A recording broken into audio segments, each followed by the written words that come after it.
Bonjour YouTube, merci d'être là pour l'ouverture de l'année. Voilà, nous ne sommes qu'au mois de juin, mais on sait déjà que c'est l'ouverture de l'année, peut-être de la décennie, n'en déplaise à Spider-Man.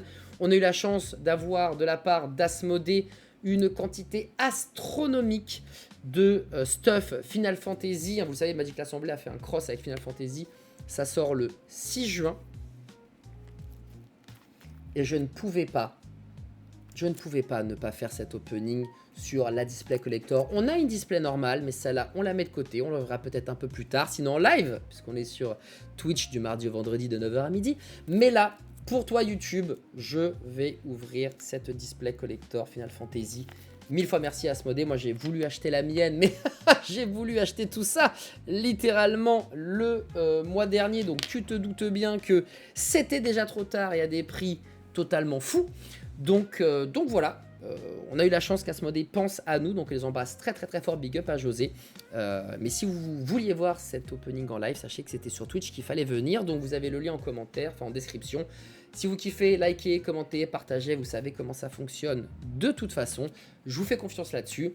Et c'est parti, parce qu'en fait, ce qui nous intéresse, c'est pas ce que je vous raconte ma vie. C'est pas je vous dis qu'il y a un code play-in à Dibou 2025. Ça vous intéresse pas. Ce qui vous intéresse, c'est qu'on fasse péter la collector et qu'on trouve le chocobo doré tagué 7 ou 777. Il manque encore. Je comprends pas pourquoi il n'y a pas le 7777 qui est littéralement les points de vie qu'il faut avoir dans Final Fantasy 7 pour trigger la capacité spéciale qui fait que tes trois persos, quand ils sont à 7777, enchaînent les dégâts à 7777 et ils font le taf, quoi. Je comprends pas pourquoi ils n'ont pas fait ça, c'est 77. Mais bon, si on a le chocobo doré à 7, tout simplement, c'est une dinguerie. Booster collector, si vous trouvez tout ça, vous avez de la chance parce que c'est quasiment introuvable. En plus, ça coûte, on l'a dit, un rein, 700 € dans certaines boutiques spécialisées. On rappelle, hein, on était à 420 € lors des premières précommandes qui se sont déroulées, je crois, dès le mois de février. Voilà, donc le capitalisme nous a arrachés. C'est la vie, c'est comme ça. Donc si jamais vous le trouvez à moins cher, eh bien peut-être que vous pourrez vous faire un petit kiff. Mais sachez que c'est quasiment mission impossible. Le plastique a été enlevé, comme je le vois dans le chat de Matouchou. On ne pourra plus revendre cette merveille. De toute façon, on n'est pas là pour ça. On est là pour ouvrir, kiffer et faire kiffer. Donc c'est parti, le premier booster collector, c'est les émotions. C'est une licence que j'adore. Je sais que cette extension divise. Voilà, il y a des gens qui sont fans de Final Fantasy, il y a des gens qui détestent, enfin, qui n'apprécient pas ou qui sont en mode OSEF. Il y en a qui n'aiment pas parce que c'est de l'univers Beyond, Universes Beyond, donc c'est pas du Final Fantasy, enfin c'est pas du Magic l'Assemblée comme on aimerait l'avoir de base, très Heroic Fantasy. Donc c'est ça divise de par plein de choses. Moi je suis un fan de la licence Final Fantasy, je commence avec le 7 évidemment. J'aime le côté on fait d'autres choses, j'aime bien quand il y a eu la collab avec Jurassic Park, Street Fighter, Fortnite, Seigneur des Anneaux bien évidemment. Enfin voilà, moi je suis très ouvert à tout ça. Mais j'entends les personnes qui sont saoulées. Voilà. Et quel bruit ça fait un chocobo? Ou non, ça c'est les bugs, je sais plus. Ah, bon, bref, allez, on n'est pas là pour ça. Désolé, je lis le chat. Mais là, je me concentre sur vous, YouTube, c'est parti. Et on ouvre les premières cartes. Petit terrain qui fera du grul. Alors, évidemment, au début, on regarde un ou deux boosters complets. Et après, une fois que c'est fait, on va chercher les cartes rares. Tu vois ce que je veux dire? Mais au début, on regarde tout ce qui se passe. Merci beaucoup, ma petite Kai, pour le 21e mois de sub. Merci beaucoup pour le soutien, ma petite Kai. Hop là, une carte qui a le flashback, tu as un petit chocobo. Et on avait call le chocobo, j'en vois déjà un. Attention. Attention. On y va. Donc pour 4, tu vas chercher une carte de mountain, donc de montagne. Pour faire du rouge, tu la mets dans ta main. Ensuite, tu vas mélanger tout ça. Tu crées un oiseau de 2 verts qui, à chaque fois qu'un terrain que tu contrôles arrive, ce token, ce jeton prend plus 1 plus 0 jusqu'à la fin du tour. Tu as le flashback pour 6. Les decks oiseaux vont faire mal. Les decks oiseaux, je pense, vont prendre un petit pump. Deuxième terrain, très joli, très sympathique. Alors, si vous demandez de quel Final Fantasy ça vient, c'est très simple. Hein. Vous voyez, je sais pas si je peux faire le zoom jusque là. Tu le fais le zoom, la petite caméra d'amour? Tu veux pas? Alors ouais, c'est vrai que comme il y a plein de trucs à regarder, elle fait pas forcément le point là où il faut. Tu vas pas vouloir, c'est pas très grave. On va essayer de faire en sorte qu'on arrive à voir quand même. Là, on voit bien, c'est Final Fantasy 7. Voilà. Et les foils ne sont pas chips, non? Voilà. t'es pas sûr de Pringles. Là, tu vois, j'essaie de mettre la carte la plus droite possible. Elle est très légèrement courbée. Tel Julien. Mais quand tu l'as en main, tu vois, elle est plate. Hein. Genre, il n'y a pas de galère. Et effectivement, tu la ref ici, c'est du FF7, ça. FF7. Ça, c'est du FF11. L'autre MMO de Final Fantasy, je dis point de bêtises. Hop là, 2 terrains chocobo. On va avoir... Ah! Si on a évidemment des nouvelles features, on les explique. Là, il y a une nouvelle feature qui est arrivée, c'est le Job Select. La sélection du job, hein, c'est un métier, tout simplement, dans les jeux Final Fantasy. C'était dans les premiers FF, je crois, c'était repris dans FF14 notamment. Comme ça t'évite d'avoir plein de persos différents. En fait, tu prends un perso, il a un job, c'est son type, quoi. Enfin, ça veut dire sa particularité. Alors, comme je joue beaucoup à WoW, j'ai plus de facilité à l'expliquer en tant que WoW. En tant qu'FF14, j'aurais un peu plus de mal, même si j'ai joué quand même un petit peu. En tout cas, dans Magic, là, voilà, c'est une classe. Dans Magic l'Assemblée, Job Select, qu'est-ce que c'est? On voit que c'est un équipement. Pour 3, tu as un équipement artefact. Quand cet équipement arrive sur le champ de bataille, tu vas créer un héros 1-1 incolore et tu vas lui attacher cet équipement. Facile, efficace. La créature équipée aura +2/+2, piétinement, célérité, et ça sera un samouraï en plus de tous ces autres types, donc ça sera un héros samouraï. Et en revanche, l'équipement coûte 5. L'équipement coûte les yeux de la tête. Mais, pour 3, tu as une 3-3, piétinement, célérité, samouraï. Voilà. Donc vous savez ce que c'est maintenant le Job Select, qui est une des nouvelles capacités. Donc dans FF14, un perso peut avoir tous les jobs combattants, récolteurs ou artisans. Merci beaucoup Camille pour l'explication. Une nouveauté aussi, les invocations. Là, on va pouvoir invoquer Fenrir pour 3. On voit que c'est une saga, mais que c'est aussi une créature. Intéressant. Donc, en tant que saga, elle va faire ce qu'elle va faire de base, hein, finalement. Donc, elle arrive avec le premier marqueur Sapiens. Ensuite, au début du prochain entretien, t'en enlèves un. Et le dernier. Et du coup, il me semble, le chat m'en est témoin, qu'une fois que tout ça, c'est terminé, la saga disparaît. Et donc, ta créature 3-2 disparaît aussi. Voilà. Et elle fait les deux. Elle fait les deux. De base, quand elle est là, t'as une 3-2 qui fait la saga. Et c'est juste qu'une fois que tous les marqueurs disparaissent, la saga disparaît avec la créature. Voilà, ça c'est bon à savoir. Donc c'est cool d'avoir de temps en temps un truc qui va reset les marqueurs, tu l'exiles, tu la remets, ça reset les marqueurs, ou alors tu décides un peu ce que tu veux faire. C'est plutôt fort dans le Sol Ring, notamment. Tidus a ce genre de petites bambouselleries et peut avoir son summon de manière infinie. Voilà. Donc pour 3, tu as une 3-2 quand même et qui fait un effet. Par exemple, lui, tu cherches dans ta bibliothèque un terrain de base, tu la mets sur le champ de bataille engagé, tu mélanges. Donc en fait, pour 3, tu rampes et tu as une 3-2. Ensuite, la prochaine fois que tu castes un sort, donc tu lances un sort non créature, cette créature arrive avec un marqueur +1/+1 supplémentaire. Ok. Et enfin, tu vas piocher une carte si tu contrôles la créature avec la plus grande force ou à égalité. Voilà. À la cool. Et elle a le mal d'invocation. Oui, elle a le mal d'invocation parce que c'est une créature. Tout à fait. Comme les créatures artefacts qui ont le mal de l'invocation. Tout à fait. Voilà. Ça permet d'avoir un petit bloqueur 3-1, 3-2 qui te fait ramper, puis filer un marqueur +1/+1, puis de piocher. C'est pas dégueu. C'est pas dégueu. T'as pas le tour 3 effectivement. Tour 1, t'as un bloqueur. Tour 2, elle peut attaquer ou t'as un bloqueur. Tour 3 disparaît, mais t'as fait piocher. Donc, moi, c'est peut-être pas imba, mais pour 3 avoir une 3-2 qui fait tout ça, c'est pas si mal. Mais il y a des invocations évidemment qui sont beaucoup plus fortes que d'autres. Mais ça, pareil, c'est une nouvelle feature. Enchantement de créature saga.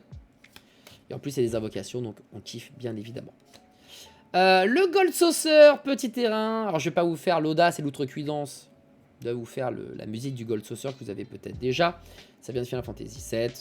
Sacrifice de l'artefact, tu pioches une carte pour 3. Pour 2, tu joues à pile ou face. Très sympa le petit fil ou face, comme ça va donner une carte ou deux de plus à rajouter dans les decks qui jouent à pile ou face. Moi je joue surtout avec des dés, avec Mr House, président et CEO, enfin président et PDG, président et PDG je crois en français. Donc évidemment, voilà, quand ça lance des dés c'est cool, mais lancer une pièce c'est aussi très sympathique. On va avoir Ultros de FF6. À chaque fois que tu lances un sort non créature, si tu as au moins utilisé 4 mana, tu vas engager la créature ciblée qu'un adversaire contrôle et tu vas mettre un marqueur stun dessus, donc un marqueur étourdissement. Et à chaque fois que tu lances un sort non créature, s'il y a 8 mana, 8 mana mon ref, tu mets 8 marqueurs +1/+1 sur lui. 8 mana. Pourquoi pas. Ouh, Primal Garuda. Comment elle est belle, hein. L'illustration est sublime, hein. Le foil est très très cool aussi. Après c'est un foil, on a l'habitude de l'avoir. Pareil, enchantement saga, c'est une harpe, hein. On va avoir 4 pour une 3/3 vol, cela dit. Elle, le premier, cette créature inflige 4 dégâts à la créature engagée qu'un adversaire contrôle. Donc pour 4, tu infliges 4, donc grosso modo tu snipes une créature. Ensuite, une autre créature que tu contrôles gagne +1/+0 et le vol jusqu'à la fin du tour, et pareil à la fin. Encore une fois, pour 4, une créature qui fait tout ça, je sais pas si c'est bien ou pas, mais c'est toujours plus utile qu'une créature qui fait 4, 3/3 vol et que ça. Ou, tu vois, il y a quand même un truc qui fait que, et la carte, la carte est évidemment magnifique. J'aimerais vous faire le point un peu mieux, mais la cam, elle m'embête. Un terrain, Marais Foil. Voilà, de Final Fantasy V. Et la première rare.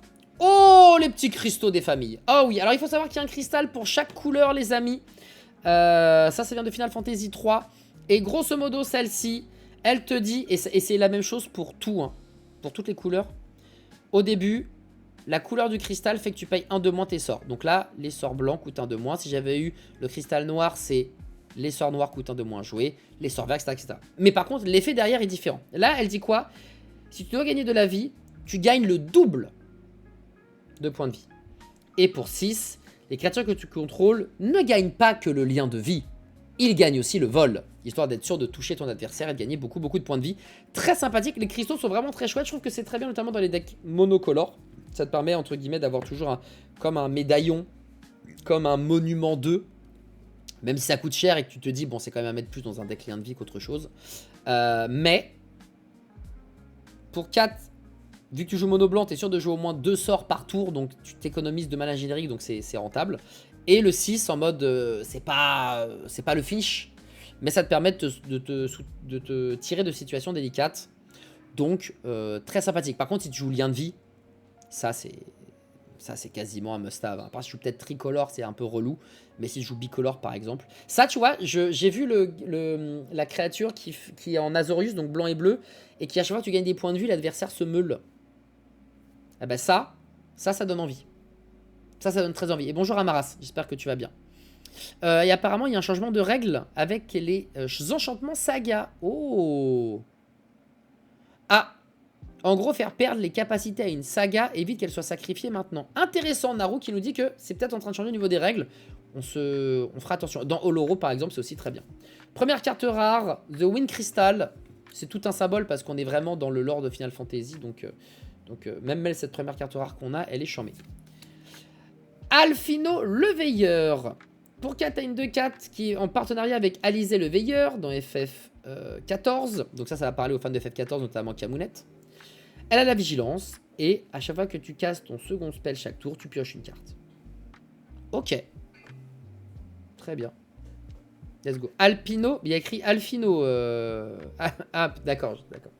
Alphino, le veilleur, mais Alpino, le roi de la pile. Très bien. Merci beaucoup, Camounette, pour ton intervention. Qu'est-ce qu'on a d'autre? Shelinda, tête de tigre. Shelinda, Yevon acolyte pour... Célestien, dis donc, heureux. De 2 liens de vie, ok. À chaque une autre créature que tu contrôles arrive, tu mets marqueur +1/+1 sur cette créature si sa force est inférieure à celle de Shelinda. Sinon, Shelinda prend un marqueur +1/+1. Bah évidemment, mais Az, j'ai vu Azorius, j'ai fait, c'est bon. Voilà. Ça marche. La rediff, ça sera sur Twitch et sinon sur YouTube, là maintenant tout de suite. Hein. Et merci encore d'être là, les amis, à regarder cet opening. Yashtolarul, mythique, première mythique que l'on a. Pour 6, une 3/5. Oh, c'est un chat. Au début de ton étape de fin, tu exiles la créature ciblée que tu contrôles. Ensuite, tu la remets sur le champ de bataille sous son contrôle. Ensuite, Si c'est la première étape de fin de ce tour, il y a une autre étape de fin additionnelle. Oh, oh, oh, oh, oh. Oui, non, ça j'ai dit que c'était Célestinien. Non, ça j'ai dit que c'était Célestinien, ça. Par contre, j'ai dit que ça c'était pour un deck... attends, merde, il est où gagner des points de vie. Bon, bref. Non, oui, ça c'est Célestinien. C'est Célestinien, évidemment. Donc ça, c'est rigolo. C'est rigolo. Ça te permet d'avoir enfin, 2 étapes de fin. Ok, bah c'était... Excuse-moi, c'est Célestinien. Ça, c'est Célestinien. Ma bad là-dessus. La fatigue. On a très peu dormi et on est très excité par cette opening. Donc c'est rigolo. Très, très sympathique. Oh, le brainstorm. Oh, le brainstorm. Oh, le brainstorm magnifique de FF14 N Walker. Bon, vous connaissez brainstorm. Tu pioches 3 et ensuite tu remets 2 au-dessus de tes bibliothèques dans l'ordre que tu veux. Avec un print, on va dire, ou un screen de FF14. Il est magnifique. Et ça rend bien. Au début, les prints, j'étais mi-figue, mi-raisin. Et en vrai, sympathique. Et en vrai, très très sympathique. Et la dernière carte. Oh, le petit oiseau! Non, mais c'est Chocobo, les refs. On peut pas avoir autre chose qu'un Chocobo doré. Et un héros, au passage. Fameux token héros qui est présent. Et enfin... Oh, la Buster Sword! Oh, oh, la Buster Sword! Oh là là! Ça, c'est du hit, mon ref. Chuch! Ça, c'est pas mal. Voilà, là, on est pas mal. Là, on est pas mal avec en plus le foil et l'illustration qui va bien. Évidemment. Ah là là là là là là. Elle est magnifique. Pour 3, la créature équipée gagne plus 3, plus 2. À chaque fois qu'elle inflige des blessures de combat à un joueur. En fait, c'est comme les épées. Hein. C'est 3 pour poser et 2 d'équipement. Comme les épées de Fist and Famine, de guerre et... C'est quoi? Il y a quoi? Il y a guerre, paix, famine, de festin et de famine. Enfin bref, vous connaissez les épées. Donc 3-2. Par contre, elle, quand elle inflige des blessures de combat, à un joueur, tu pioches une carte, ce qui est toujours chouette. Et en plus, tu vas pouvoir jouer un sort de ta main avec un coût de mana inférieur ou égal aux dégâts que tu as fait. Voilà, corps, esprit, glace et feu, exactement, Madrats. Donc, autant vous dire que quand tu as un... Ne serait-ce, on ne demande pas à ce que ton commandant il soit imbloquable. Mais à partir du moment où tu joues Voltron, à partir du moment où tu as un commandant qui a ne serait-ce que le vol, la vérité, hein, même le vol ça suffit, déjà tu sais que tu vas jouer un sort gratuit qui coûte 3, 4, 5, 6, donc n'importe quoi de ta main dans l'idée, c'est broken. Et ça c'est une des cartes que je voulais, parce qu'il y a quelques cartes que j'aimerais avoir, et elle faisait partie des cartes que je voulais. Par contre je m'attendais pas à l'avoir en Art Final Fantasy Cloud et tout, ouais. Ça dans un petit Niv Mizzet, dans un petit Aragorn. Parce qu'il a sous... Voilà, ah, ça passe. Buster Sword. Ça, c'est un très beau hit qu'on jouera dans nos decks commandant. Sleeve direct. Bon, allez, et tu sais quoi, on n'est pas des bêtes. C'est vrai que comme elle va aller dans un de mes decks, on va la... T'arrêtes. On va faire ça bien. Alors, 18 minutes le premier booster, rassurez-vous. On va les ouvrir plus vite les autres. Hein. Je m'arrêterai juste pour expliquer les différentes capacités nouvelles qu'il y a, qui apparaissent dans Final Fantasy. Mais sinon, oui, on va aller plus vite parce que 18 minutes un booster, on est là jusqu'à demain matin et on va pas se le cacher. C'est pas le but. C'est pas le but. Je vais pas la faire gagner sur Insta? Ouais, bien sûr, ouais. Voilà. Hop, deuxième booster. Tac. Tu vois, je vais les laisser comme ça, ça sera plus simple. On va faire comme ça. Hop, voilà. Allez, let's go. Ah, c'était le premier booster. Non, j'ai juste mis 18 minutes pour faire un booster. Mais là, ça va aller plus vite. Ça va aller plus vite, les amis. Ça va aller plus vite, promis. On ne s'arrêtera que, ben voilà, kicker. Voilà, par exemple, c'est un mot-clé. Sacrifice un artefact ou une créature. Voilà. C'est le kick. Toi, tu sais, coup additionnel. Ça fait plaisir. On connaît. Vol. Pilotage. Je connais. World Map. On connaît. On connaît en plus. J'ai l'impression qu'on connaît World Map. Tadada flashback. Ok. Ghost von Belsar. Très beau. Très très beau jeune homme, cela dit. Très cool quand tu as les cartes entre guillemets modales. Ou quand tu arrives, tu as le choix entre plein de trucs, c'est trop bien. Pour 4, tu n'as qu'une 3-2, mais Chaque joueur sacrifie une créature non token, sacrifie un token ou un enchantement. Ça, c'est vraiment chouette. C'est vraiment des cartes qui sont très cool. Oh, le petit Final Fantasy 9 pour mon ami As dans le chat. Kina, cul gourmet. Elle a le cul gourmet, comme on dit dans le milieu. Ouais, tu peux sacrifier un enchantement, ouais. Exactement. Bah ça, c'est des tokens, hein. C'est des tokens, t'en fais... tu crées en plus une grenouille. Et quand tu sacrifies une grenouille, tu mets un +1/+1 sur Kina. Voilà, Pépère le chat. Oh, la petite Riona, elle est pas mal en vrai. Ouais. Ça, dans les decks chien-chat, dans les Rinneseries, ça peut être sympathique. Parce que quand elle arrive, tu crées un dogo. Et à chaque fois qu'elle attaque, une autre créature que tu contrôles gagne +1/+1 jusqu'à la fin du tour. Pour chaque autre créature que tu contrôles. Donc autant te dire que quand tu joues Tribal Rinneseries, tu as souvent une dizaine de créatures en jeu. Quand elle attaque, il y a une créature qui va gagner +9/+9. Ah non, pardon, +10/+10. Voilà. C'est plutôt pas mal. Et à prononcer Quina. Merci beaucoup, Archès. Oh, Alexander.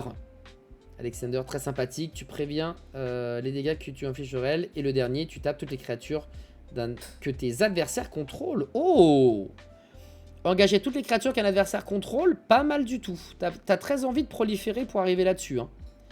Oh, elle est magnifique. Hein. Franchement, les cartes sont sublimissimes. Tu vois, vraiment, les cartes sont incroyables. Elles sont vraiment turbo belles. Ah, on s'est spoil. On s'est spoil. Shinryu, donc Xenos. On s'est spoil parce que c'est du double face. Pour 5, t'as une 4/4. Quand il arrive, tu choisis une créature qu'un adversaire contrôle jusqu'à la fin du tour. Les créatures autres que Xenos et la créature choisie gagnent -2/-2. Très sympa. Ah, on va retourner la saga, pardon. Et quand on retourne... C'est vrai que j'ai pas retourné la saga, excuse-moi. Et quand on retourne la saga... En fait, on commence par ça. J'ai l'impression. Et ça fait ça. Attends, voilà, attends. Il y a un message supprimé de Az. Équiper la créature, gagne +1/+1. Tu exiles un et tu... Voilà, en fait, ça fait ça et ça. Voilà. C'est vrai que j'ai pas montré. Elle est magnifique, hein. C'est une dinguerie. Les cartes sont vraiment sublimissimes. Par contre, c'est vrai qu'au niveau lecture, je... Ouais. Non, mais c'est ma faute, c'est ma bad. Parce que c'est vrai que j'étais en mode... Mais combien elle coûte cette carte? C'est normal, c'est écrit ici. Comme c'est à l'envers, c'est normal, j'ai fait de la merde. C'est ma faute. 4-3. On voit pas très bien, mais on sait que quand on fait tout ça, boum, ça fait une 4-3. Donc ça voilà. Donc le petit Xeno, c'est du -2/-2. À chaque fois que... Et quand la créature choisie quitte le champ de bataille, Xeno se transforme. Et tu vas pouvoir avoir une 8/8 vol. Tu vas pouvoir choisir un adversaire. Et quand... voilà, lose game. Ok, et quand le... Oh, waouh. Alors ça, c'est pas gentil, ça. Quand lui, il est là, tu choisis une créature. Quand la créature meurt, lui, il se transforme. Donc, tu peux te débrouiller pour la sacrifier. Bref, toi-même, tu sais comment ça marche. Ça devient une 8/8 vol. Tu choisis un adversaire. Et quand l'adversaire, il meurt, tu gagnes la partie. Donc, on te dire que quand tu joues en EDH multi, tu targetes un seul joueur. Tu le bombardes. Et t'as gagné. C'est pas rigolo. C'est fort. Mais c'est pas rigolo. Et puis en plus, transformer Shinryu, c'est pas... c'est pas difficile. En noir, sacrifice, aristocrate, tous les jours tu fais ça. Donc limite pour 5, en fait, dès le premier tour, t'as une 8/8. Donc ouais. C'est fort, hein. Tu peux te choisir toi. Non, un opponent. Tu es obligé de choisir un adversaire. Pas mal cette petite carte, ouais. C'est fort. Yuna. Pour 3, tu révèles les cartes de la bibliothèque. Chaque fois que tu révèles une carte de créature, tu mets cette carte dans ta main et le reste le dessous de ta bibliothèque.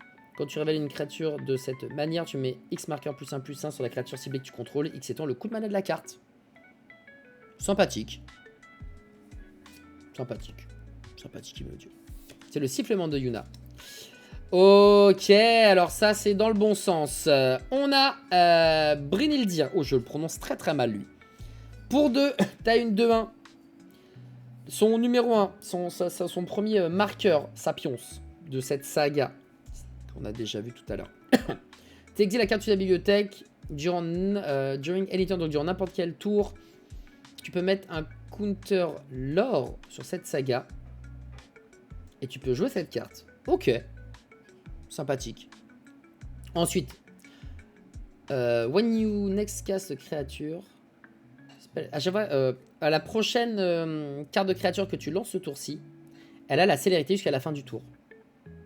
Bon, c'est simple et efficace, ça. Très, très simple, très efficace. 2, 2, 1, ça fait la célérité. Ça bombarde.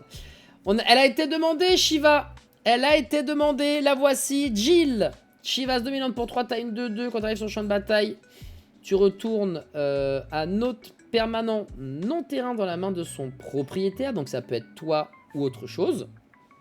Et pour 5, tu l'engages. Tu la transformes uniquement en rituel. Et tu as Shiva, Warden of Ice. C'est une 4-5.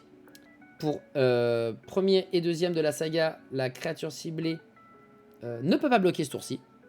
Et le dernier, tu tapes tous les terrains qu'un adversaire contrôle, tu exiles Shiva et elle revient comme ceci. Plutôt balèze. Plutôt balèze cette histoire. On est plutôt pas mal. Alors juste, j'ai l'impression que la caméra fait pas trop le point et ça m'embête. Donc on va mettre tout ça sur le côté. Et on va juste se focus sur les cartes pour qu'elle n'ait rien d'autre à regarder et qu'elle ne pète pas un câble. Parce qu'elle pète un câble. En même temps, c'est les petites webcams, hein, c'est pas les beaux boîtiers qui coûtent les yeux de la tête. Mais là, c'est vrai qu'elle fait pas du tout le point. Est-ce que c'est à cause de ce micro point blanc? Ça serait quand même dramatique. Voilou. Ça, j'aime beaucoup. Hop là, petite carte rare. Oh! Brainstorm en foil. La bah on l'avait, on l'a en foil. Tu vois, on l'avait pas en foil. Donc maintenant c'est fait. Endwalker en foil, on prend.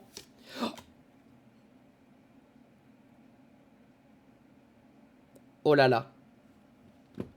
Oh là là. Le Sephiroth en foil avec Amano à la baguette. Aïe aïe aïe aïe aïe aïe aïe aïe aïe aïe aïe. Le petit foil qui arrive. Le Sephiroth aristocrate de Zinzito.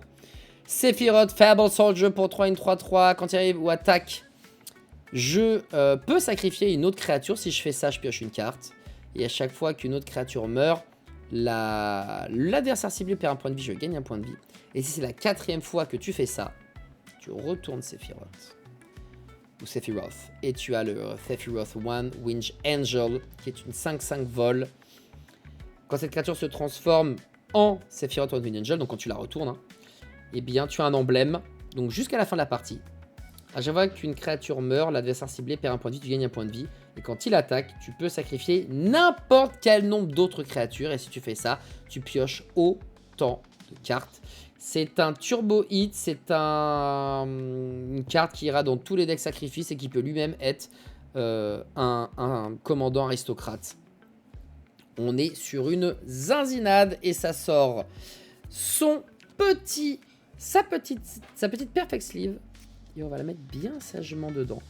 Entre la Buster Sword et le Sephiroth, what the fuck, 2 boosters collector, 2 hits. Je ne sais pas quoi dire. Allez, on va accélérer. On a mis 18 minutes pour le premier booster. On a mis 10 minutes pour le deuxième. Il est temps d'arriver sous la barre des 10 minutes pour le troisième booster. Hein, parce qu'il y en a 12 à ouvrir quand même. On va pas vous... on va pas vous enchaîner ad vitam aeternam. Oh, 2 pour... Ouais, très bien. Bon, ça fait un petit mana d'orc. Hein. Voilà, en plan de beast. Hop, une autre saga Ifrit qui est présent. Qui va te rajouter du mana. Piocher des fossés en rouge, c'est un classique. Lui, il te fait créer un token héros. Zach. Oh, le bon vieux Zach d'FF7. Regardez-le, celui-ci qui a un marqueur +1/+1 sur lui. Il est beau, celui-ci. En plus, il va gagner la... Tu le sacrifies, une créature ciblée, il gagne l'indestructible. Donc, il va aider ses potes. Garnet. Oh, Garnet, Final Fantasy 9. Lore Counter. Ah, pas mal. Lore Counter. Intéressant. Il y a la petite synergie à la fraîche. Princess of Alexandria qui fait évidemment rêver notre ami Yas puisque c'est son Final Fantasy préféré. Hop, ça. Ah, c'est du Blitzball, tiens. Side Quest Play Blitzball. On connaît celui-ci, évidemment. C'est bien. Fenrir. Ah bon, on l'avait pas eu encore. Ah si, Fenrir, on l'a eu. Toujours des illustrations magnifiques. Hein. Les illustrations, mon gars, c'est... Ah bah, FF7. Pour moi, c'est pareil, Narco. Hein. Moi, FF7, c'est mon jeu de cœur. Le Chocomog. Qu'est-ce qu'il est mignon. Les autres créatures que tu contrôles gagnent +1/+0 jusqu'à la fin du tour. Simple et efficace. Pendant 4 tours, tes créatures gagnent +1/+0. Pendant ton tour, cela dit. Classique, le Chocomog, il est pas trop... Les illustrations sont dingues, les amis. Je sais pas si ça rend bien la caméra, mais je vous assure que les illustrations, elles sont magnifiques. Elles sont magnifiques. La petite... Oh, la forêt, elle est belle aussi. Hein. La forêt est très belle. Ah, j'étais un tout petit peu plus jeune, Narco, tiens. Je crois que j'avais 12 piges, je crois. Meilleur texte d'ambiance, Wark Coupeau. On est bien d'accord. Le foil est quali. Hein. Le foil est carré. Mais vivement qu'ils mettent un peu de texture. Hein. Vivement qu'ils mettent un peu de texture comme dans d'autres TCG. Ah, bah on parlait de Chocobo, tiens. Il va arriver le Chocobo doré. Bart Boko, pour ceux qui veulent faire un tribal oiseau. Pour 5, tu as une 4-3 qui a affinité pour les oiseaux. Ça coûte 1 de moins pour chaque oiseau qui est en jeu. Et que tu contrôles, pardon. Que tu contrôles, pas qui est en jeu. Donc très facilement, ça coûte 2 verres, quoi, dans l'idée. À chaque fois qu'il entre, chaque autre bird, donc oiseau que tu contrôles, inflige un nombre de dégâts égal à leur force à un adversaire ou à une créature ciblée. Mais c'est Turbo Broken, en fait. J'avais lu la carte en travers, mais c'est Turbo Broken. Each other bird du control deal damage equal to its power. Mais qui fait ça? Et heureusement que c'est que quand il arrive et pas quand il attaque. Hein. Oh, c'est fort. C'est fort. C'est fort. c'est fort. Siegfried. Siegfried, le fameux épéiste, The Famed Swordsman. Pas du tout la bonne traduction. Pour 4, t'as une 2-2 menace. Pas fou. Pas fou. Ah, ton créature, pardon. Je crois que c'était créature ou adversaire. Ça va. Juste, tu vas removal à un maximum. Ce qui est plutôt pas trop mal. Je crois que c'était adversaire ou créature, c'est que créature. Ça fait quand même chier. Mais ces piou-piou, ils sont forts. Comme dit Big Daddy Doo, c'est fort. Siegfried, 4 pour une 2-2 menace. Qu'est-ce que c'est que cette merde? En revanche, quand il arrive, tu vas me les 3 cartes et tu vas mettre X marqueur +1/+1 sur Siegfried. X étant le double du nombre de créatures que tu possèdes. Ça, je l'avais dans mon Sol Ring. Ça peut faire des bêtises. Ça peut clairement faire des conneries. Oh, je viens de voir la carte derrière. Je voulais monter le commandant. On va voir une invocation d'Esper. Valim Garmanda pour 4 et une 3-3 qui commence avec exiler un sort d'éphémère ou de rituel dans chaque cimetière. Tu ajoutes un mana rouge pour chaque marqueur lore qu'il y a sur cette saga. Ah, parce que c'est pas des marqueurs sapiens, c'est des marqueurs lore, pardon.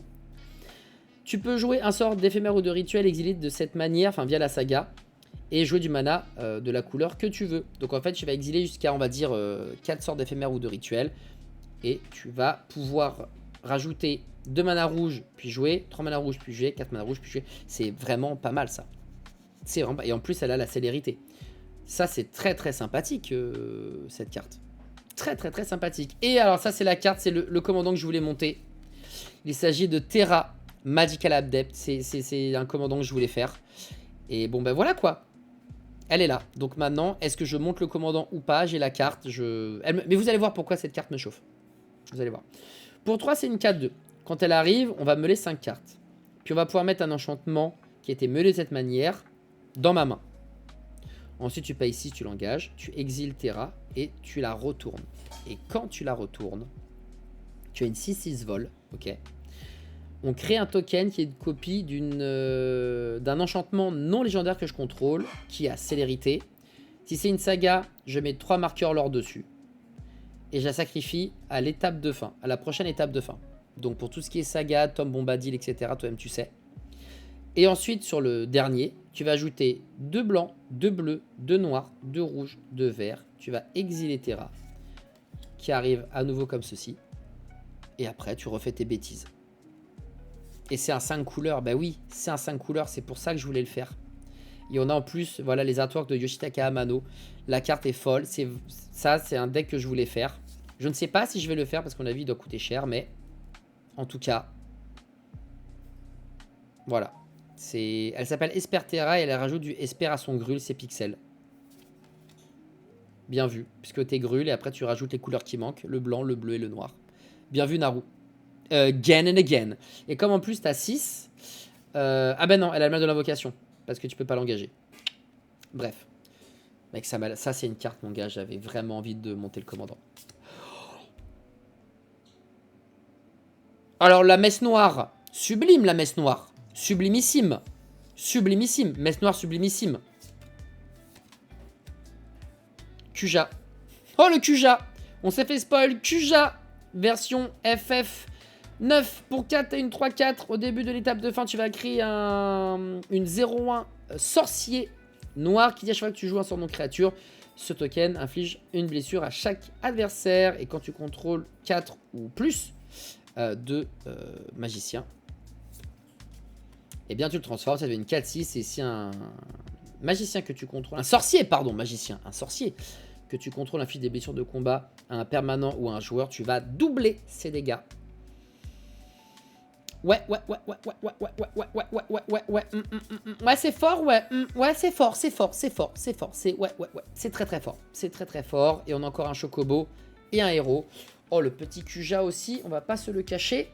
Il tabasse ses grands morts. On va pas se le cacher. C'est plutôt fort. Donc là, on a les cartes rares. Que je fasse bien mon petit tri. Là, est-ce qu'il y a des cartes rares? Là, il y a les cartes rares. On va les mettre là. Désolé, hein, je tac pour pas que je me plante après. Et ça va aller ici. Ok, on a mis 8 minutes. Parfait. Le prochain booster qui va s'ouvrir en 5 minutes. Enfin, vous, les cartes que j'ai. Hop là, elles voilà. J'avoue, comme il y a beaucoup de cartes double face, on se spoil, mais quand on s'est spoil Sephiroth, c'était littéralement magnifique. Un terrain. Un autre terrain, parce que pourquoi pas. Très bien. On va créer le fameux sorcier. Donc ça, voilà, c'est très très bien si jamais tu as envie de jouer ça. Job Select. On a vu ce que c'était. Affinity pour les towns. J'imagine que ça, c'est un town.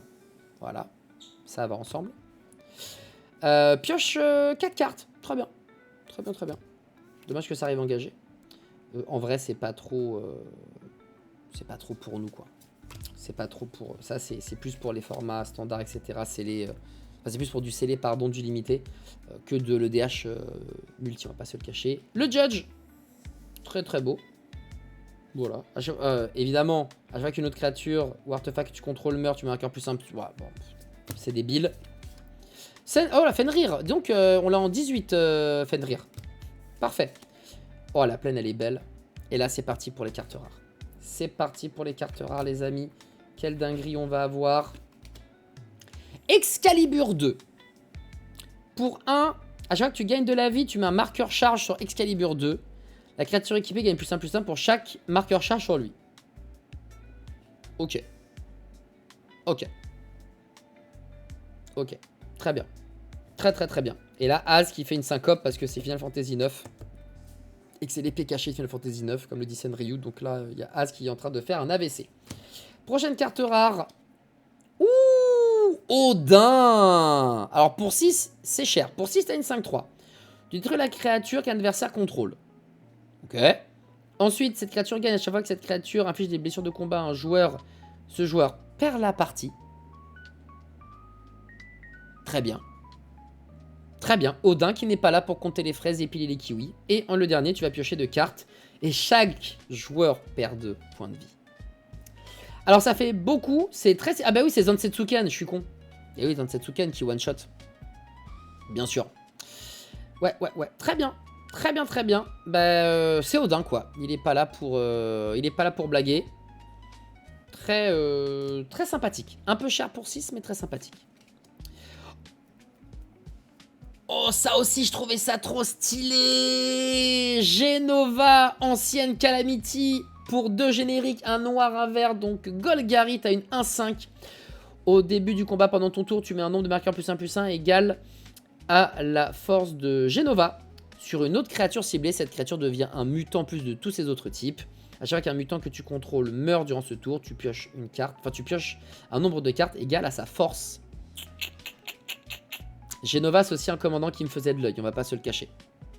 En mode réanimator et tout, des marqueurs. Les témoins de Genova, exactement, c'est carré. Ça me... J'aime bien. Et c'est très beau. C'est évidemment très très beau, la carte est sublime. Yuna, on l'a déjà eu tout à l'heure. Pas la peine d'en reparler.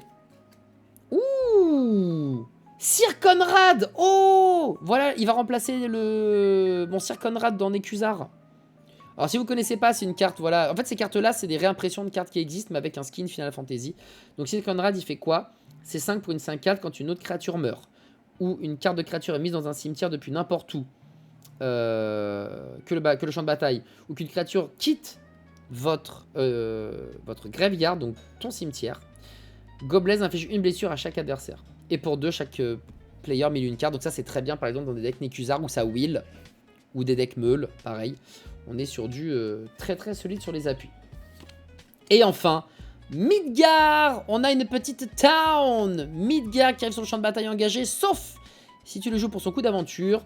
Et pour 3, tu peux sacrifier un artefact ou une créature. Et si tu fais ça, tu peux piocher 2 cartes. Alors ça vaut cher, hein, parce que vraiment piocher 2 cartes en sacrifiant, ça coûte 1 ou 2 grand max.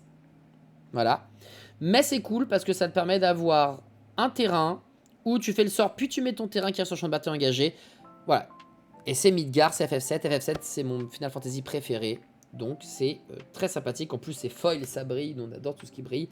Petite copie. Et un autre héros qui est présent. Et ben voilà. Là, on est ouvert en 5 minutes. On a notre rythme de croisière, les amis. Ça y est. Là, on va pouvoir accélérer. Il doit rester moins d'une dizaine de boosters. Il doit rester 8 boosters. Quelque chose. 1, 2, 3, 4, 5. Ouais, c'est ça. Il reste pas énormément de boosters. Donc là, comme on dit chez nous, let's go là-dessus. On va essayer de bombardax un max. Hop. Ça gagne des points de vie. Ça, le flashback. Hein, désolé, je vais un peu vite. Ça permet de créer des wizards, des sorciers. Barrett Wallace. Il a la classe, ce mec. Il a le reach, tiens.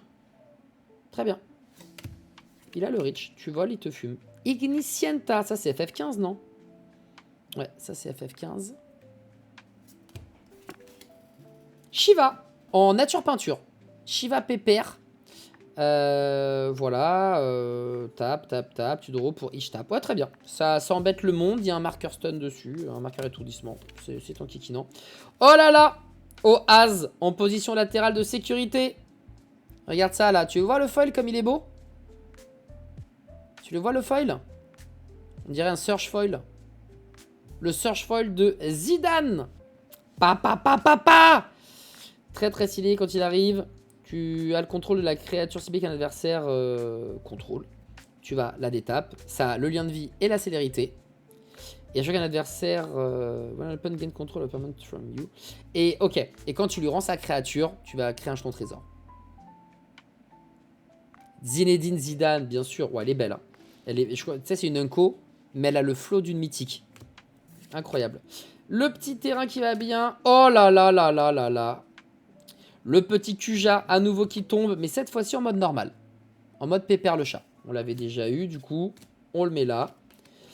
On va pouvoir Zephyr. Pour 4, une 3-4, à chaque fois que cette whenever une créature de contrôle attaque, à chaque fois qu'une créature que tu contrôles attaque toute seule, elle va gagner la double initiative jusqu'à la fin du tour. Très bien. Et ensuite, à chaque fois que Zephyr Almacid deal, à chaque fois que lui fait des blessures de combat à un joueur, tu peux lancer un sort d'éphémère ou de rituel depuis ta main d'une valeur de 3 ou moins. Non, depuis le cimetière sans payer son coup de mana qui coûte 3 ou moins. Donc ça te permet d'avoir de la récursion sur tes éphémères et rituels dans le cimetière. Et sauf qu'après, au lieu de revenir dans le cimetière, elle part en exil. Je l'aimais pas, lui. Ah bah écoute, je pense que quand tu joues contre lui, tu l'aimes pas non plus. Très sympa. Très sympathique. Tu vas pouvoir jouer avec les éphémères rituels. Sian, Vengeful Samurai. Pareil, ça je l'avais dans... comment ça s'appelle? Dans le Sol Ring que j'ai fait avec Bandit. Voilà, ça coûte 1 de moins jeu pour chaque carte de créature dans ton cimetière. La double initiative. À chaque fois qu'une carte de créature ou plus quitte le champ de bataille... quitte le cimetière, pardon. Tu marques un +1/+1 sur lui. Donc le but c'est de faire en sorte de réanimer des créatures pour lui mettre des marqueurs. Et plus t'as de créatures dans le cimetière, limite pour 1, t'as une 3-3 double initiative. Voilà. On retourne. Oh, la petite Terra.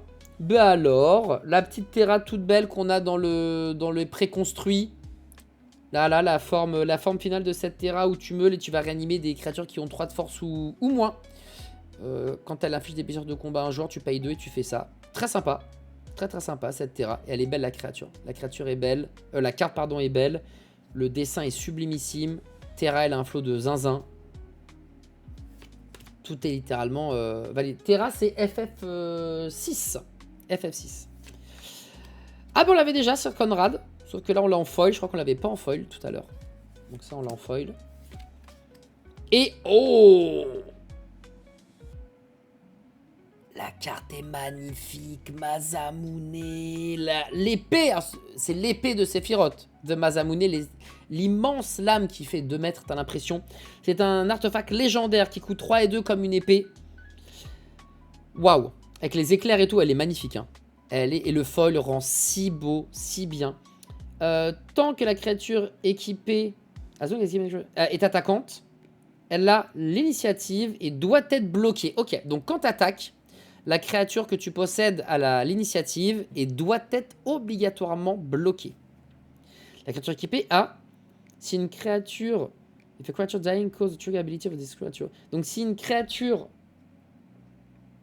qui meurt trigger une capacité, aura un emblème you own, ou alors que ça trigger un emblème que tu possèdes, cette capacité trigger une deuxième fois. Donc évidemment, tu as un emblème avec Sephiroth qui dit que quand une créature meurt, déjà je crois que ça ping, et en plus de ça, tu pioches. Bon bah tu lui mets cette épée en plus. Et perd. Donc ça double les triggers. Ça double les triggers de mort. Bien sûr, et ça double les emblèmes. Et les emblèmes, ça c'est une nouveauté. Je crois qu'il n'y avait pas de choses qui doublaient les emblèmes. C'est le combo avec Sephiroth. Il a sa propre épée, il a besoin de personne. Voilà. Tu pioches un, tu mets un, tu gagnes un dans la face, recto verso, l'emblème, tout ça. Voilà. Alors malheureusement, je peux pas mettre la musique de FF7 car c'est pas libre de droit. Et je risque de me faire strike. Donc c'est pour ça que je mets une musique libre de droit. Bah c'est pas mal la petite Masamune. Et puis la carte est sublimissime, hein, cela dit. Elle est sublimissime. Ok, on a eu des dingueries. On a eu grosso modo les cartes qu'on voulait. Il n'y a plus qu'à avoir le chocobo doré sérialisé. Et on est bon. Hop là, Human Citizen. Ok. Il Gigas, Trample Ace, Mountain Sinkling. On s'en fiche un peu. Job Select, on vous a déjà expliqué ce que c'était. Voilà, ça. Hop là, je vais lire un peu plus tard. Tu peux voler un équipement. Gladiolus. Très bien, qui a le touche terre. C'est là. Oh, elle est belle cette carte. Exdeath Void Warlock, le démoniste. Tu gagnes des points de vie, ensuite tu le transformes, ça devient... Ok. Par rapport au nombre de... Allez, l'illustration est sublime. Encore une Unco qui a le flow d'une carte rare, voire mythique. Hein. Pareil. Garland, qui est là. Qui te permet de surveiller, puis tu le tapes, et puis ça devient une dinguerie. Trop belle. Trop belle. Le gros chocobo. Et si on n'a pas le chocobo doré, ça n'a aucun sens, les amis. Parce que là, vraiment, les appels de chocobo sont énormes. Fat chocobo, donc le chocobo avec les mogs à côté qui sont là. Et qui te dit les créatures que tu contrôles ont piétinement. Pareil, dans les decks où ça aggro un peu vénère, ça c'est pas mal. Ça c'est pas mal, on mange bien, comme on dit. La forêt, avec des chocobos. Non mais c'est pas vrai, on se fiche de moi. Oh, la triple triade. Oh, la triple triade. Pour 6 dont 3 rouges. Au début de l'entretien, pardon. Chaque joueur exile la carte de sa bibliothèque, jusqu'à la fin du tour. On peut jouer ces cartes ainsi avec... Quoi? This way, this way. You may play the card you own exiled this way and each other card exiled this way with lesser mana value than it. Ok, donc tu vas pouvoir jouer ta carte gratuitement. Et si les autres cartes valent moins en termes de mana, tu vas pouvoir aussi les jouer gratuitement. C'est plutôt fort, hein, la triple triade. Si tu arrives à sortir une carte qui vaut 6, tu peux quasiment tout jouer. Gratuitement, j'entends. Et en plus... Ah non, you may play the card. Ok. Play, c'est caster? J'ai un doute. Est-ce que ça trigger, par exemple, Aragorn? Est-ce que ça va trigger Aragorn, littéralement? J'ai un doute. Parce que c'est comme c'est you play. Play, cast, c'est pas le même terme. Donc j'ai un doute là-dessus en termes de règles. Si c'était put on the battlefield, c'est clair, ça marchait pas. Play, je crois que ça compte dans caster. Je crois que ça compte dans lancer. Oh, Zodiac, le God. Pour 5 mana noirs, c'est une 5-5 indestructible. Quand il arrive, chaque joueur sacrifie la moitié de cartes non-dieu qu'il possède, arrondi à l'inférieur. Et à chaque fois qu'un joueur sacrifie une autre créature, tu mets un marqueur. Oh là là là là. Bon, en fait, pour 5, t'as une 10-10, une 15-15. Indestructible au passage. Elle est vraiment, hein. Les illustrations sont dingues. Hein. J'ai les cartes sous les yeux, les illustrations n'ont aucun sens. C'est vraiment magnifique. Prochaine carte. Summoner Standing. Au début de l'étape de fin, tu peux exiler une créature ciblée depuis un cimetière. Si tu fais ça, tu crées un esprit 1-1 et tu mets un marqueur +1/+1. Si en plus la carte exilée était de mana 4 ou plus. C'est bien, ça dégage, ça met des marqueurs. Ouais, c'est sympa, c'est sympathique. Sympathique et agréable. Y'Ashtola. La voici, votre commandant préféré qui apparaît là dans ce booster. Un commandant de zinzin. 4 de 4 vigilance. Au début de l'étape de fin, si un player, donc vous inclus, hein, si un joueur a perdu 4 points de vie ou plus, tu pioches une carte. À chaque fois que tu castes, tu lances un sort non créature qui a un coup de mana de 3 ou plus. Y'Ashtola va infliger 2 blessures à tout le monde et tu vas gagner 2 points de vie. Ce commandant est génial. Ça aussi, pareil, j'avais envie d'en faire un deck, je trouve. En fait, il y a plein de créatures. J'ai envie de faire des decks. Cette extension m'a donné envie de faire des decks, hein, très clairement. A Promise Fulfilled. Pour 3, mais ça a le spectacle. Tu exiles les 2 cartes sur la bibliothèque, tu peux les jouer jusqu'à la fin de ton prochain tour. Sympathique. Alors là, par contre, c'est vrai que ça rend moins bien. Le Final Fantasy 8 graphisme de PlayStation 1, c'est pas ce qui rend le mieux. Et oh, et enfin, on a eu le cristal blanc au tout début et on a le cristal bleu. Donc pour 4, même principe, les sorts bleus coûtent 1 de moins à jouer. À chaque fois qu'un adversaire doit meuler une ou plusieurs cartes, il fait la même +4. Et pour 6, chaque adversaire meule un nombre de cartes égal au nombre de cartes que je possède dans ma main. Donc si je pioche beaucoup, il meule beaucoup, +4. Impeccable, ils sont très sympathiques, un chevalier et un héros. Ces cristaux sont très sympathiques. Il reste 1, 2, 3, 4... 1, 2, 3, 4, 5... Il reste 6 boosters. 6 boosters, les amis. 6 boosters avant la fin de ce live et la fin de cette vidéo YouTube. On va accélérer un petit peu. Je suis toujours en retard. Hein. Vraiment, je vais essayer d'accélérer. Je vous montre juste quand même les cartes, même si ça va vite. Parce qu'elles sont quand même belles. C'est dommage de au moins pas les reluquer quelques secondes. Hop. Le cristal fragment qu'on a eu avec Alexander. Tidus, Blitzball Star. Oh, il fait du Blitzball, celui-ci. Bah oui, c'est vrai. C'est vrai, FF10. La Shiva qu'on est tout à l'heure, mais en foil. Le terrain qui est très beau de Final Fantasy VII. On reconnaît tous l'espèce de saloon ou de bar avec Tifa et Barrett. Edgar, King of Figaro. Pour si t'as une 4-5, quand il arrive, tu vas piocher une carte pour chaque artefact que tu contrôles. Bleu artefact, c'est une grande histoire d'amour. Et la première fois que tu lances une pièce, que tu joues à pile ou face, avec une ou plus d'ailleurs, hein, those coins come up head and you win those flips. Tu gagnes forcément le premier lancer de pièces que tu fais. Rigolo. Très spécifique mais rigolo. Urianger, Augurelt, pardon. À chaque fois que tu joues un terrain depuis l'exil, ou que tu lances un sort depuis l'exil, tu gagnes 2 points de vie. 2 pour une 1-3. Tu l'engages, tu regardes la carte de la bibliothèque, tu peux l'exiler face cachée. Et sinon, quand tu la réengages, jusqu'à la fin du tour, tu peux jouer les cartes qui ont été exilées par ce monsieur, sauf que ça coûte 2 de moins à jouer. Très sympa. Alors c'est chiant, il faut détaper, quoi. Il faut arriver à le détaper et faire 2 fois son bail durant le tour, parce que si tu engages, puis après, c'est trop long. Le setup, il est trop long et ça marche pas. Si tu peux le détaper, c'est très chouette. Summoning Materia. Pour 3, tu peux regarder le dessus de la bibliothèque n'importe quand. Quand cet équipement est attaché à une créature, tu peux jouer les sorts de créatures que tu regardes depuis ta bibliothèque. Et la créature équipée a +2/+2 la vigilance et peut rajouter un mana vert. Donc ça fait un peu tout. Ça fait un peu tout. C'est une Materia, on l'apprécie. On va avoir l'Esper Origine. Pour 2, tu surveilles 2, tu gagnes 2 points de vie. Ce sort est joué depuis un cimetière, tu l'exiles et ensuite tu le mets sur le champ de bataille retourné. Donc grosso modo au début juste tu vas faire 2 pour surveiller 2, gagner 2 points de vie. Ensuite tu le joues en flashback et là ça arrive de cette manière. Tu auras une 4-4, tu vas révéler le dessus de la bibliothèque. Si c'est une carte de permanent, tu la mets dans ta main. Ensuite, tu vas ajouter 2 mana verts. Et enfin, les autres créatures de contrôle gagnent +2/+2 et le piétinement jusqu'à la fin du tour. Ce qui est pas dégueu. Pour commencer à 2, surveille 2, gagner 2 points de vie, ça te permet d'épurer un petit peu. Gagner des points de vie, bon, c'est toujours ça de prix. Et le flashback pour 4 est assez rapide. Donc la carte, elle est plutôt bien équilibrée, je trouve. Et à la fin, ça met la petite bastos qui va bien. Oh, Yavgamoth, je prononce probablement très très mal. L'empereur tyran, carte sublime pour 4 à une 2/4. Elle a protection contre les humains.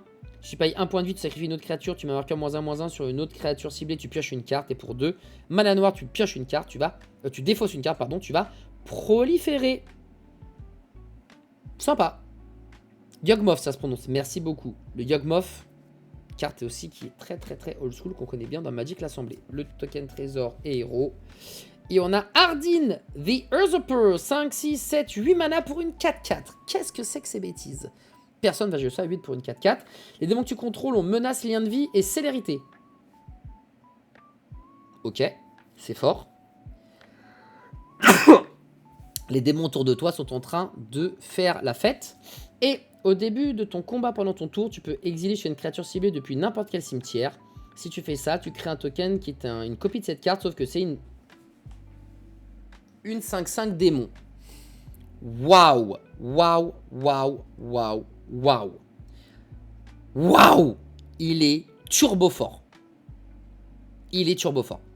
Il est Oméga Turbo Broken. Par contre, 8 à jouer, on te le fume une fois.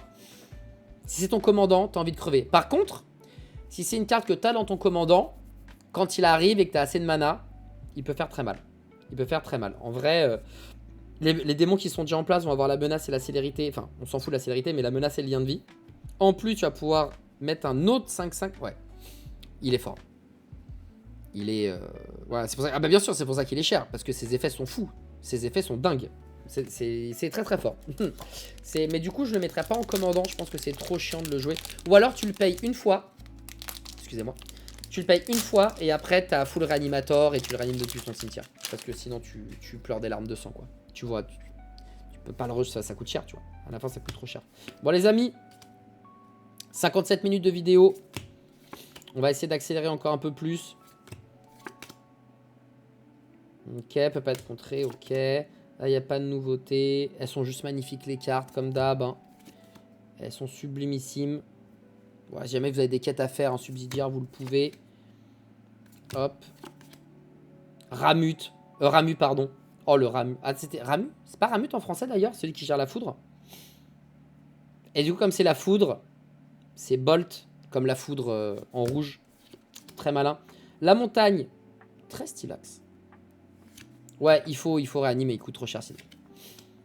Masamune, avec un autre artwork qu'on a déjà vu. Aeris, oh Aeris. 3 pour une 2/2 lien de vie. Quand tu gagnes des points de vie, tu mets un marqueur +1/+1 sur elle. C'est beau. Et quand elle meurt, tu mets X marqueur +1/+1 sur chaque créature légendaire que tu contrôles. X étant le nombre de marqueurs +1/+1 qu'elle avait. La soutien à la sœur. C'est la sœur Aeris. Hein. De toute façon, ça, il n'y a pas de galère. Ripper Feet, ok. Pour 3, Job Select, donc il y a un héros qui va venir, tu vas lui mettre directement l'équipement. Donc tu as 1-1. Au début de mon étape de fin, je mets un marqueur Soul, donc âme sur cet équipement pour chaque joueur qui a perdu de la vie ce tour-ci. La créature équipée gagne +1/+1 pour chaque. Ok, c'est un assassin. Ok, très bien. Pas un grand fan. BPR. Bon, ben, je me suis fait spoil, désolé. Oh là là là là là là. Jack. D'ailleurs, ça se prononce combien? Jack, je sais plus. Final Fantasy X, ça, de mémoire. Le Réluctant Guardian. Pour 4 et une 4-3 menaces, à chaque fois qu'il inflige des blessures de combat à un joueur, tu peux l'exiler et le retourner comme ceci. Jack, le survivant de l'espace. Non, c'est pas ça. Sublimissime. Et quand il se retourne, ça devient une 7-7 menace. Chaque adversaire va défausser une carte. Et toi, tu vas piocher une carte. Et après, chaque adversaire sacrifie 2 créatures de son choix. Oh, il est énervé. Oh, il est énervé. Il est énervé, ce monsieur. Il est énervé. J'aime bien Mono Noir. J'aime bien le délire qu'il propose. On va voir Yuffie. Oh, c'est Yuriko. C'est Yuriko. Ah ben voilà. J'ai Yuriko, j'ai joué Yuriko. Bon, j'ai arrêté de jouer parce que, voilà. J'ai joué 3 games avec et je la ressortirai dans un an. Mais voilà, ça sera mon commandant. En plus, elle est foil. La petite Yuriko qui arrive. Ah, j'ai eu beaucoup d'alt, hein. C'est une dinguerie. Hein. C'est une dinguerie. Et la Shiva qu'on a déjà eue. Oh, on l'avait pas eu comme ça. Ah, on l'avait pas eu sous son format FF16. Avec les petits effets et tout qui vont bien. Oh, elle est magnifique. Elle est magnifique. Il nous reste encore 1, 2, 3, 4 boosters et toujours pas de chocobo doré. Qu'est-ce qu'on aimerait avoir comme carte? Puisqu'on a eu Terra. On a eu Sephiroth. On a eu la Buster Sword. Qu'est-ce qu'on aimerait avoir comme carte? Je sais pas ce qu'on aimerait avoir. Dites-moi ce que vous aimeriez avoir. Ça, c'est très fort aussi. Hein. Ça permet de créer le petit wizard qui va bien. Ça, c'est bien énervé. Ouais, je sais pas. Quelle carte je... Darkness Crystal? Ouais, un autre cristal peut-être. Effectivement, ça pourrait être sympa. Vivi. Ouais, Vivi. J'aimerais avoir Vivi. Ouais, Vivi. Le booster 7 était pas ouf, ma prédiction était fausse. Dommage, Matmar. Parce que dans le booster 7, il devait y avoir le chocobo doré. Waouh, comment elle est belle la carte. Comment elle est sublimissime. Je sais pas s'il y avait un bail. Ah, Zidane. Oh, bah écoute, je te la donne quand même, Az. Je l'ai en 2 fois. Même si elle est en anglais. Comme ça, tu l'auras. Si tu sais pas une obligation, mais vu que je l'ai 2 fois, je peux te la donner. Hein. Ah, elle a pas le foil surge, mais bon. Elle est foil quand même. C'est mieux que rien. Une très belle île. Waouh, elle est belle. Très très belle île. Ok, ça marche, pas de soucis, Az. Clive's Hideaway, c'est un city qui a cachette 4. Engagé pour du mana incolore. Ou pour 2, tu peux jouer la carte de cette manière. Sans payer le coup de mana, si tu contrôles 4 créatures légendaires ou plus. Oh, mais c'est facile ça. Ça c'est très facile. Aragorn, Niv-Mizzet. Ça va aller tranquillement là. Voilà, petit terrain qui va arriver pépère dans un de mes decks. Voilà, à un moment donné, c'est très bien. Oh, alors lui, je voulais peut-être le mettre dans mon jeu... merde. C'était quel jeu? Ah, je voulais peut-être le mettre dans le... Dans Mr. House. J'étais pas sûr. 3 pour une 2-3. Ne peut pas être bloqué par des créatures avec une force plus grande. Et à chaque fois qu'elle attaque, chaque joueur meule une carte. Et s'il y a une carte de terrain qui a été meulée de cette façon, je crée un token trésor. Et jusqu'à la fin du tour, je peux jouer les cartes qui ont été meulées de cette manière. Et ça, je me dis, avec Mr. House, avoir un trésor, c'est pas trop mal. Si t'es dans la mouise, tu peux jouer les cartes des autres. Et dans Niv-Mizzet, c'est très bien aussi. Hein. Oui, bien sûr, dans Niv-Mizzet, c'est très fort. Tu vois, il y a 2-3 decks, je me dis, elle, je la voulais pour... Ça, c'est pas mal. Je pense qu'à mon avis, ça rentrait dans des decks, ça. Tout à fait. L'Interceptor Shadowhound. Ok. Pour 4, t'as une 4-3 menace. Les assassins que tu contrôles ont la menace. Bon, ça fera plaisir à Ezio Auditore. À chaque fois que tu attaques avec une ou plus de créatures légendaires, tu peux payer 3. Si tu fais ça, tu peux, depuis le cimetière, retourne 10k. Ah oui, ça permet d'avoir cette carte-là qui revient. Ok, de la récursion sur cette propre carte. Oh, Gratiation Reborn. Esper, ça doit être le commandant alternatif, j'imagine, de Y'Chtola. 3 pour 2-3 liens de vie. À chaque fois que tu castes un sort non créature, c'est bien ça. Tu peux payer X points de vie. X est le coup de mana de ce sort. Et si tu fais ça, tu vas créer un héros 1-1 et tu vas lui mettre X marqueur +1/+1 dessus. Et tu peux faire ça qu'une seule fois par tour. Sympa. Ah, Camounette qui déteste apparemment Gratia. Mais j'aime bien et j'adore le style animé. Je trouve ça très très très beau. Je suis un weeb, hein, donc bon. Shadowbringer, Dovin's Veto, évidemment. Contre quel sort ciblé, Dovin's Veto n'est pas contrable. Avec du FF14 Shadowbringers. Et encore une fois, ça rend très bien. Autant le skin Final Fantasy 8 avec les graphismes de PS1, c'est pas fou. Autant ça, là, ça, c'est très très beau.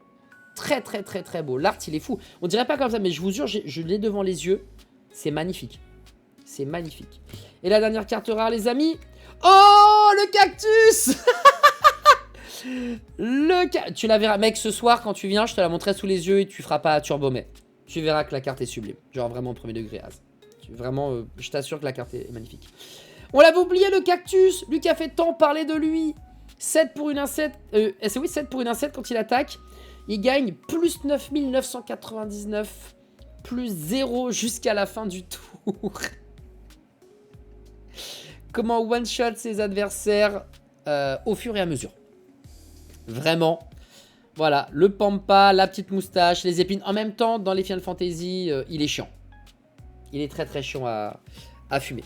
Allez, 3 cartes pour le... 3 displays, pardon, pour le Chocobo doré. Et après, il sera trop tard, Jafar.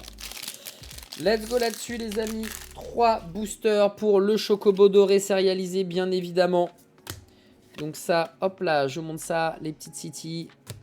C'est bientôt fini, les amis. C'est bientôt fini. Je sais qu'il y en a qui ont faim. Il y en a peut-être qui regardent cette vidéo durant leur pause. Oh, c'est sympa ça pour 4. Le petit... Bon, ça copie pour 4. C'est dans les standards. Évidemment. En plus, tu peux choisir parce que tu peux copier aussi l'artefact, la créature ou le terrain. Ce qui est assez rigolo. Nanana. Ok, très bien. You cast une créature spell, Black Wolves, ouais, très bien. Bon, c'est un sorcier, évidemment. Donc, ça rentre très bien dans la thématique qu'on a vue tout à l'heure. Pronto. Très bien. Whenever you cast une créature spell, if at least 4 mana was spent to cast it, créature... Oh! Ah bah ça va aller dans... Hein? Voilà, ça peut aller dans Mr. House, ça aussi. Parce que des sorts qui coûtent 4, non créatures, on a quelques-uns. On va regarder ça, on va mettre ça de côté. Il y a un monde où ça peut nous intéresser. La petite montagne, et après la montagne, vous savez ce que ça veut dire. C'est les cartes rares. Oh, bah, ok. Bah, je l'ai en doublon. Le cristal bleu, je l'ai en doublon. J'en voulais un autre cristal d'une autre couleur. Bon, c'est pas grave. On va pas se... Ça reste des très belles cartes. On a plein de decks EDH, ça sera toujours utile. Oh, la triple triade, par contre, là. Bien plus belle. Ouais, ça marche. Bah, option dessus, Sanryu, pas de galère. La triple triade, magnifique. Là, le... Ça, c'est beau. Ça, c'est beau. Oui. Je voulais bien le Kefka Dancing Mad parce que je trouve qu'il est trop bien. Que voilà. Pour 7, t'as une 6-6 durant ton tour, il est indestructible. Au début de l'étape de fin, tu exiles une carte de manière totalement aléatoire depuis chaque cimetière adverse. Tu peux jouer n'importe quel nombre de sorts exilés de cette manière sans payer le coût de mana. Et chaque joueur qui possède, donc le joueur qui possède le sort que je joue gratuitement, perd un nombre de points de vie égal au mana, à la quantité de mana dépensée. Donc ça, là, ça c'est Niv Mizzet. Ça, c'est Niv Mizzet. Ça, c'est Niv Mizzet, mon ref. Il n'y a pas de galère. Il n'y a pas de galère. Ça va être du Niv Mizzet bien comme il faut. Voilà. Par contre, ce qui est chiant, c'est que si tu as un terrain, ça fait 0. Mais bon. Kefka Dancing Mad, ça, c'est le kiff. Ça, c'est le gros kiff. Ça va rester chez nous. On l'avait déjà vu, sauf qu'on l'a en foil. On a le One of the Third Pass, qui est autre que Garnet. Pour 3, tu as une 2-1 vigilance. Quand elle arrive, tu détruis un artefact d'enchantement et quand tu l'engages, chaque adversaire pioche une carte. Très sympathique. Une carte qui est vraiment utile en V2V1. C'est une carte qui est très utile.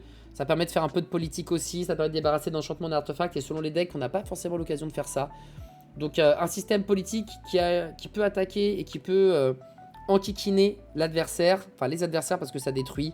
Pour peu que ça blink en plus de ça. Ça c'est très fort. Et en plus on a une... Tu vois, ça rend moins bien par contre. Ça on voit que les pixels c'est pas... C'est moins bien. En vrai tu vois ça c'est moins bien. Ça par contre ça sera acheté pour chez moi vu que c'est qu'en anglais pour le full set. Très bien. Et Remadrats. Et Roban. Roban pour 3 c'est une 2-2. La ward c'est... Tu payes les points de vie égale à la force de Roban. Quand il attaque tu vas attacher un équipement. Ouais bon ça je joue pas équipement donc je m'en fous. Mais pour ceux qui jouent équipement Boros ou Mono Rouge c'est très fort. Wow, il y a des belles choses Madrats. On va se faire le récap des trucs cool qu'on a eu. Il reste 2 boosters. 2 boosters les amis avant la fin de ce live. Un terrain. Each man discard de cartes, c'est bien. Chaque adversaire défausse une carte, c'est très bien. Excusez-moi, hop, je suis un peu bourré. Petit rat, il fait quoi lui? Une dice, créature treasure token, très bien. Le cargo. Dragon's Lance. Zidane, on l'a eu 3 fois. En foil surge, en foil rainbow et en normal. La side quest. J'ai pas Freya, j'avoue. Putain, elle est magnifique. Oh là là là là. Et en plus, ça va tellement bien avec Terra. Remove leur counter, pot leur counter, target. Oh là là là, mec, ça c'est incroyable. Ça c'est incroyable. La carte est incroyable. Thématique, certes, mais incroyable. Hop là, le petit terrain qui va bien. T'es là, le grand sage. Pour 5, 1, 3, 3, je crois que tu joues un sort non créature, tu vas créer un héros 1-1. Si tu as utilisé 4 mana ou plus pour jouer ça, tu vas piocher en plus de cartes. Et si tu as joué 8 mana, eh bien tu sacrifies tes là. Quoi? Et il affiche un nombre de blessures.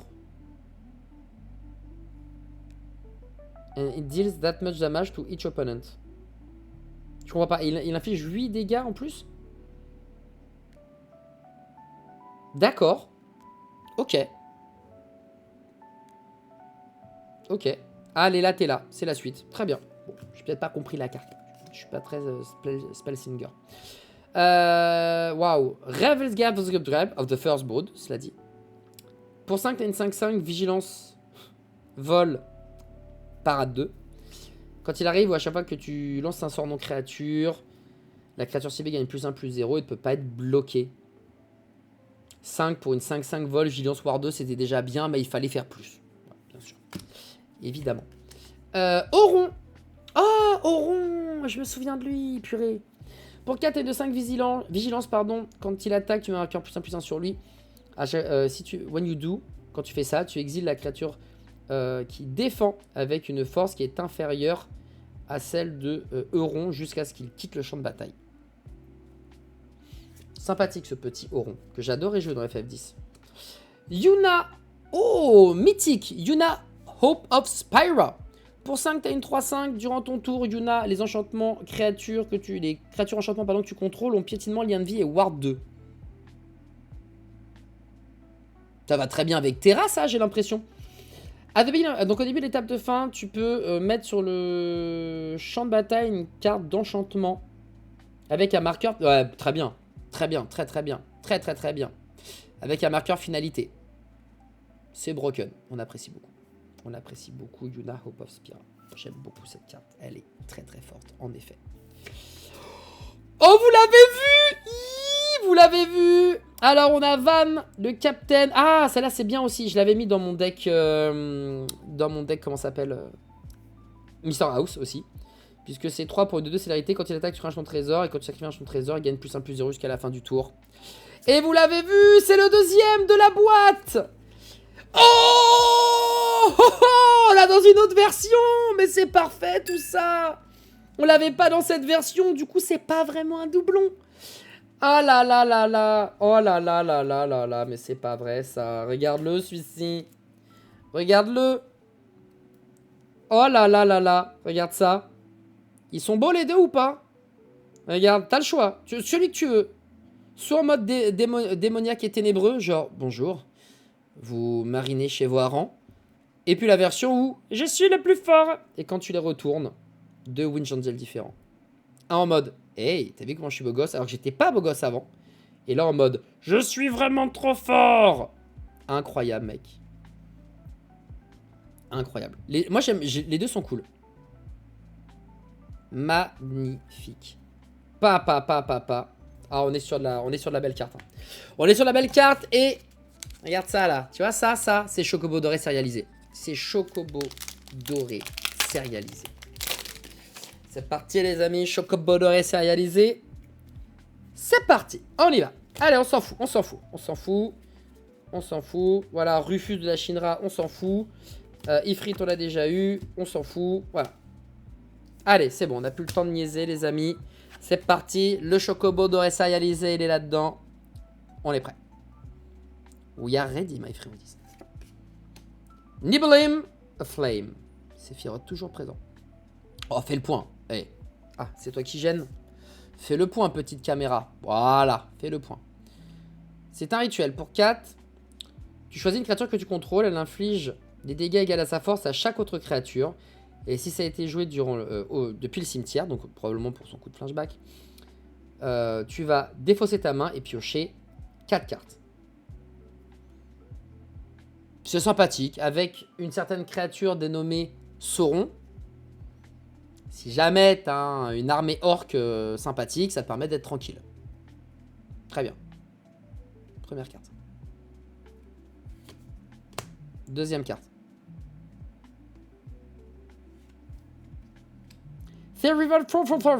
Le Fallen Hero. Bon, lui, il est diamant sexy, mais c'est un Sephiroth quand même. On est sur une thématique Sephiroth, apparemment, les amis. Je sais pas ce qui se passe. 5 pour une 7-5. Quand il attaque, tu peux mettre un marqueur cellulaire ou cell sur une créature ciblée. Jusqu'à la fin du tour, cette créature modifiée a une force et une endurance 7-5. Tu payes 3, tu sacrifies une créature modifiée. Tu retournes this card from your graveyard to the battlefield tapped. Donc, tu remets Sephiroth en jeu, si j'ai bien compris la carte. Ce qui est pas dégueu, en vrai. C'est clairement pas dégueu. Zell. Pour 3, tu as une 0-3. Tu peux jouer un terrain de plus à chacun de ses tours. Lui gagne +1/+0 pour chaque terrain que tu contrôles. Donc au minimum 3, voire 4. Et au début de l'étape de fin, tu peux retourner. Tu peux remettre dans... return land du contrôle. Ah! Et tu es obligé de remettre une carte de terrain que tu contrôles depuis le champ de bataille dans ta main. Donc tu es sûr de faire son landfall. Ce qui fait que le landfall, on sait que c'est craqué comme mécanique. C'est pas mal. Attendez, ça c'est un token, on vire. Il reste 3 cartes. 3 cartes pour Chocobo doré. Le cristal vert, un nouveau cristal, on prend. Pour 4, ça coûte 1 de moins à jouer. Si 1 ou plus de marqueurs +1/+1 doit être mis sur une créature, on double les marqueurs. Donc ça pour Az, c'est évidemment un must-have.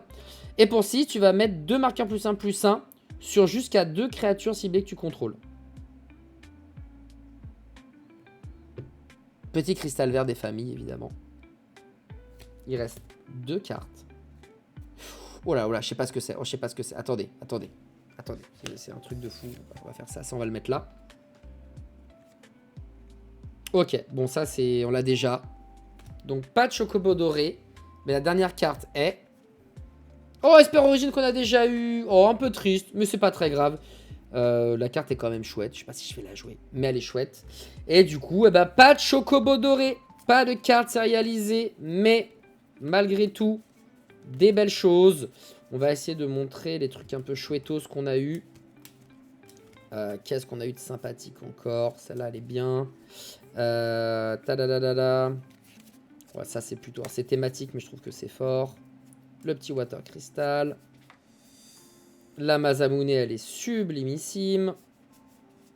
Ouais, Midgar, il est beau. Genova, j'aime bien. Terra, évidemment, je voulais m'en faire un deck, donc je dois le mettre. Le Endwalker, le Brainstorm, il est magnifique. Le token, on s'en fout. La Buster Sword. Et le cristal blanc. Donc voilà un peu les petits hits qu'on a eu, que je vais vous montrer rapidement. Parce que ça fait déjà 1h17 que vous êtes sur cette vidéo et je vous remercie. Et vous qui êtes en live, vous devez être en train de vous auto-digérer et de maigrir. Donc merci beaucoup à vous d'être là. En tout cas, donc du cristal blanc, du cristal vert. On doit avoir du cristal bleu, le cristal bleu. En plus, voilà le cristal bleu comme il est sublimissime. La Buster Sword qui évidemment rentrera dans beaucoup de decks puisque la carte est forte. Le Brainstorm, il est dinguegas. Vraiment, il est sublimissime. Le Genova avec le petit art qui va bien, il est beau. La Terra qui se flippe et qui va jouer avec les sagas et les enchantements. Grosso modo, enchantement saga et saga, enchantement créature, saga, enfin invocation. Le terrain Midgar Foil. La magnifique Masamune qui trigger très bien avec Sephiroth. La Shiva, mais la belle Shiva, parce qu'on l'a eu en 2 fois, mais là on l'a avec le bel art qui va bien. Le Shadowbringer, le Dovin's Veto, donc le contre-sort incontrable, qui est, je trouve, magnifique. Le petit cactus, parce que pourquoi pas. Ça, on l'a déjà vu. La triple triade aussi. Le Kefka qui rend fou, que je trouve, moi, personnellement, très très chouette. J'aime beaucoup ce Kefka. La Yuna qui est broken, enfin, que je trouve forte, en tout cas. Le roi du... Le tribal démon. Quand il est là, mon gars, il faut vite le tuer, sinon t'es mort. Et enfin, les 2 Sephiroth sous les 2 skins, qui sont toutes les 2 foils en plus de ça. Le Sephiroth Fable Soldier. One Witch Angel, quand tu retournes, qui sont magnifiques. Les amis, c'est la fin de cette ouverture. Merci beaucoup, beaucoup, beaucoup d'avoir été présents avec moi sur YouTube et sur Twitch, bien évidemment. Si cette vidéo vous a plu, n'hésitez pas à lâcher votre petit follow, à commenter, à partager. Tout ça, vous connaissez. Moi, je vous fais des gros bisous. On est en live du mardi au vendredi de 9 h à midi pour traiter de l'actualité jeux vidéo, série, pop culture, mais aussi, bien évidemment, ouvrir des cartes. Et Dieu sait qu'on aime ça. Il y a un code PLAYIN à 10 2025 chez PLAYIN si jamais vous voulez utiliser mon code pour avoir plus de points de fidélité. Ça marche une fois par an et par contre. Et nous, eh bien, on se dit à très vite pour de nouvelles aventures en live ou sur YouTube avec probablement des openings et des deck tech qui vont tomber. Beijing, tout le monde, prenez soin de vous et à très vite, les amis.